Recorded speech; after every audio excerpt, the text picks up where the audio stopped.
ಇನ್ನು ಈಶ್ವರಪ್ಪಗೆ ಸಚಿವ ಎಚ್.ಕೆ. ಪಾಟೀಲ್ 24 ಗಂಟೆಗಳ ಗಡುವನ್ನ ಕೊಟ್ಟಿದ್ದಾರೆ. ಗುಂಡಿಕ್ಕುವ ಕಾನೂನು ಹೇಳಿಕೆ ಹಿಂಪಡೆಯುವಂತೆ ಎಚ್ಚರಿಕೆಯನ್ನ ನೀಡಿದ್ದಾರೆ.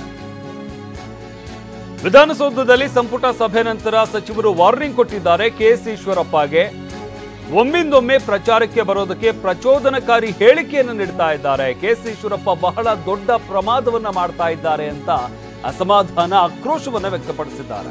24 ಗಂಟೆಯಲ್ಲಿ ಹೇಳಿಕೆಯನ್ನ ವಾಪಸ್ ಪಡೆದೇ ಇದ್ರೆ ಕ್ರಮ ತೆಗೆದುಕೊಳ್ಳುವ ಎಚ್ಚರಿಕೆಯನ್ನ ಕೂಡ ನೀಡಿದ್ದಾರೆ. 40 ರಿಂದ 50 ವರ್ಷ ರಾಜಕಾರಣದಲ್ಲಿ ಇದ್ದವರ ಹೇಳಿಕೆ ದುಷ್ಪರಿಣಾಮ ಬೀರುತ್ತೆ, ಅವ್ರು ಕೊಡುವಂತ ಹೇಳಿಕೆಗಳು ದುಷ್ಪರಿಣಾಮ ಬೀರುತ್ತೆ ಅಂತ ಹೇಳಿದ್ದಾರೆ. ಈಶ್ವರಪ್ಪಗೆ ಕಾನೂನು ಸಚಿವ ಎಚ್.ಕೆ. ಪಾಟೀಲ್ ಎಚ್ಚರಿಕೆಯನ್ನು ನೀಡಿದ್ದಾರೆ. 24 ಗಂಟೆಯಲ್ಲಿ ತಮ್ಮ ಹೇಳಿಕೆಯನ್ನ ಹಿಂಪಡಿಬೇಕು ಅಂತ ಹೇಳಿದ್ದಾರೆ. ಗುಂಡಿಕ್ಕುವ ಕಾನೂನು ತರ್ತೀವಿ ಅನ್ನೋ ಒಂದು ಹೇಳಿಕೆಯನ್ನ ಕೆಎಸ್ ಈಶ್ವರಪ್ಪ ಕೊಟ್ಟಿರ್ತಾರೆ. ಆ ಒಂದು ಹೇಳಿಕೆಯನ್ನ ಹಿಂಪಡಿಬೇಕು ಅಂತ ಎಚ್ಚರಿಕೆಯನ್ನ ಕೊಟ್ಟಿದ್ದಾರೆ. ಇಬ್ಬರು ರಾಷ್ಟ್ರದ್ರೋಹಿಗಳು ಡಿ.ಕೆ. ಸುರೇಶ್ ಮತ್ತು ವಿನಯ್ ಕುಲಕರ್ಣಿ. ನಾವು ದಕ್ಷಿಣ ಭಾರತವನ್ನ ಬೇರೆ ರಾಷ್ಟ್ರವಾಗಿ ಕೇಳ್ತೀರ ಅಂತ ಹೇಳಿರಲ್ಲ, ಆ ಎರಡು ರಾಷ್ಟ್ರದ್ರೋಹಿಗಳನ್ನ ನಿಮಗೆ ತಾಕತ್ತಿದ್ರೆ ಪಕ್ಷದಿಂದ ಕಿತ್ತು ಬಿಸಾಕಿ, ಅವಾಗ ನಿಮಗೆ ಗೊತ್ತಾಗತ್ತೆ ನಿಮ್ಮ ಅಧ್ಯಕ್ಷ ಹೋದವರು ಅಂತ.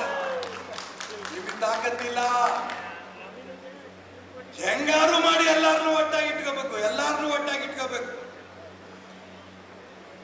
ಇನ್ನೊಂದು ಬಾರಿ ಈ ರೀತಿ ಮಾತುಗಳಾಡಿದ್ರೆ ಈ ಸಭೆ ಮುಖಾಂತರ ನಾನು ನರೇಂದ್ರ ಮೋದಿ ಅವರಿಗೆ ಹೇಳಕ್ ಇಷ್ಟಪಡ್ತೇನೆ.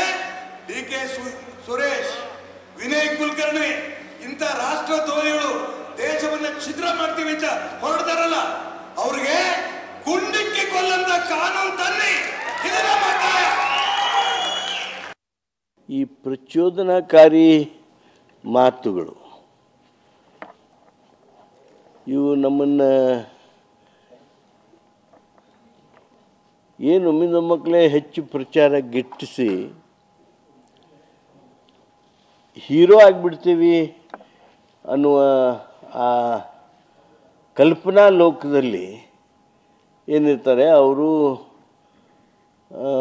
ಭಾಳ ದೊಡ್ಡ ಪ್ರಮಾದಗಳನ್ನು ಮಾಡ್ತಾ ಇದ್ದಾರೆ. ರಾಜಕಾರಣದಲ್ಲಿ 40-50 ವರ್ಷ ಇರುವಂಥವರು ಈ ರೀತಿಯ ಮಾತುಗಳು ಭಾಳ ದುಷ್ಪರಿಣಾಮವನ್ನು ಬೀರ್ತಾವೆ. ನಾನು ಇಷ್ಟೇ ಅಪೇಕ್ಷೆ ಮಾಡ್ತೇನೆ, ಅದು ಯಾವ ಆವೇಗದಲ್ಲಿ ಅಂದರೂ ಏನೋ ಗೊತ್ತಿಲ್ಲ, 24 ತಾಸದಲ್ಲಿ ಅವರು ವಾಪಸ್ ಪಡೆದ್ರೆ ಅದು ಅವ್ರಿಗೆ ಶೋಭೆ ತರ್ತದೆ. 24 ತಾಸಿನಲ್ಲಿ